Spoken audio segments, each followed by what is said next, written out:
Hi friends, today I'm going to show you how I create the mosaic background.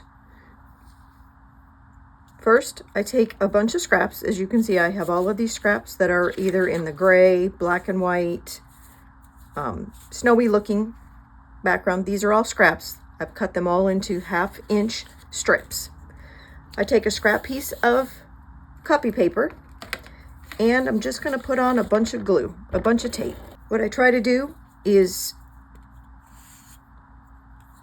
line it up at the top so that you have even stripes. And then I also try to leave a little tiny white space in between. It's okay if they don't go all the way to the other side because we're going to cut them into strips anyway.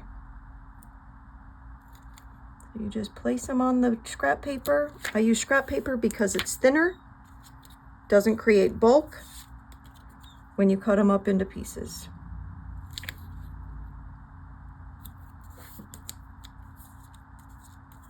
Sometimes I go in a pattern, sometimes I don't. This time I thought I would.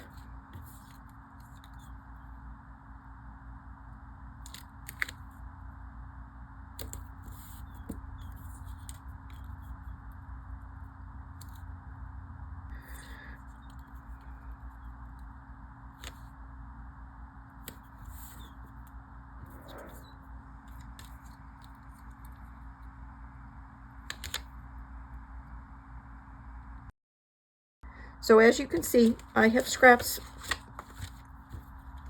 piled into color themes, different colors. Here's the brown, here's the blue, there's some greens up here.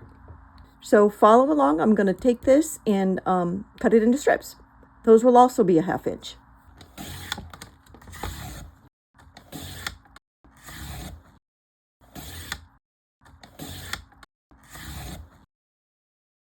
Next, I take a plain piece of cardstock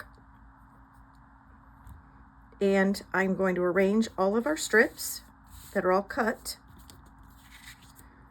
on the cardstock to make the background. Again, I'm going to take some tape, go across just like I did with the other one. So hold on. All right, tape's all laid down. I'm going to start arranging my strips. I like to take them diagonally. It's just interesting that way. So I usually try to go from corner to corner to start. And then I line up my strips. I try to arrange them so they are not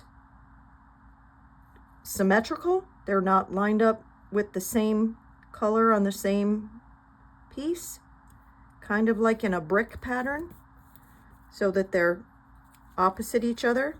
Again, and not trying to get matched patterns together. Sometimes you can even turn them over so that they're not lined up together. And you just go down the row until they're all used up. And when they are all used up and you've run out of strips, that's when you go back and you cut pieces off and you add them on.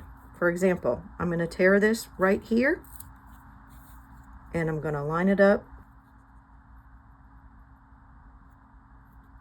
Okay, and we're just going to keep going. Doesn't have to be exact, doesn't have to even be lined up the way that I'm doing it. It can be lined up any way that you like. They could be all the same color, they could be just solids, they don't have to be patterns, they can be whatever you have. This is a good example. You need to make sure that all of your pieces are glued on securely, otherwise they're going to flop around. So here I am at a space where I don't have any more full strips. I need to turn it over, grab my scissors, and just start cutting the pieces off the back.